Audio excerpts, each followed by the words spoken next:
bakit hinayaan nila na ngayon lang lumabas itong bilyon o bilyon na corruption? Ano bang ginagawa ng ombudsman before? Umupo lang sa lamisa nila dyan, maghintay lang ng compliance. Pag DPWs, okay lang. Isa si former Ombudsman Samuel Martires sa mga umano'y dahilan kung bakit tila sumabog ang korupsyon sa Department of Public Works and Highways. Yan ang paninindigan ni Dr. John Chong, ang presidente ng anti-corruption NGO na Task Force Kasanag. Bago pa man daw kasi pumutok ang flood control scandal, laganap na umano ang korupsyon sa DPWH.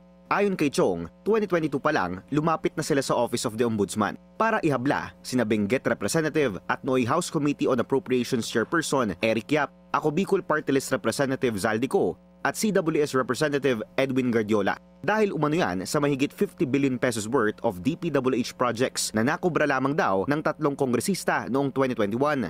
Pero ani Chong, tila isinantabi lang daw ni former Ombudsman Samuel Martires ang kanilang reklamo. Ano ba klaseng ombudsman sila ni Martires that time? Ba't hinayaan nilang lumaki ang baha? Ba't hinayaan nilang 100 billion o pilang bilyon ang nalustay? Hindi pa ba mananagot ang ombudsman dyan? Hindi pa ba mananagot ang COA dyan? Just my question. Kailangan pa sagutin ng ombudsman before kasi nag-file na kami. Ang request namin, Sir Ombudsman, the task force Kasanag kailangan ng tulong nyo for fact-finding. Motu proprio. Hindi naman kami investigador. Kung kami pupunta doon, baka nabaril pa kami ng mga kontraktor at congressman dyan eh. Ayon sa isinumiteng liham ni Chong sa Ombudsman noong 2022, stockholder umano si Yap ng Earthyard Corporation.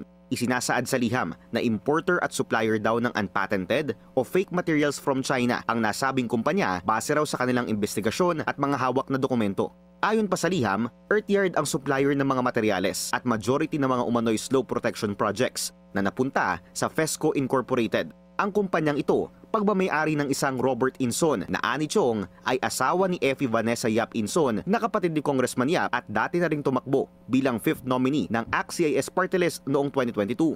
Dagdag pa sa liham ni Chong noong 2022, majority umano ng budget para sa 2021 slope protection projects ay allocated kina Yap, Co at Guardiola. Binibenta raw ng 3 kongresista ang mga kontrata sa mga kontraktor sa halagang 30%. Well, the evidence, based to the evidence na hawak namin, kasi kami nagbabase kami sa ebidensya, sir, no?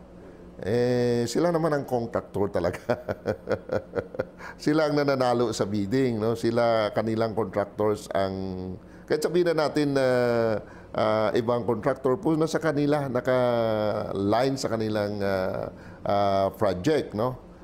Sila talaga ang, kumbaga sa ano, silang nag-insert niyan. Silang kontraktor, sila din ang supplier. Sinubukan ng Billionaire News Channel na kunin ang panig ng 3 kongresista pero wala pa silang sagot sa kasalukuyan.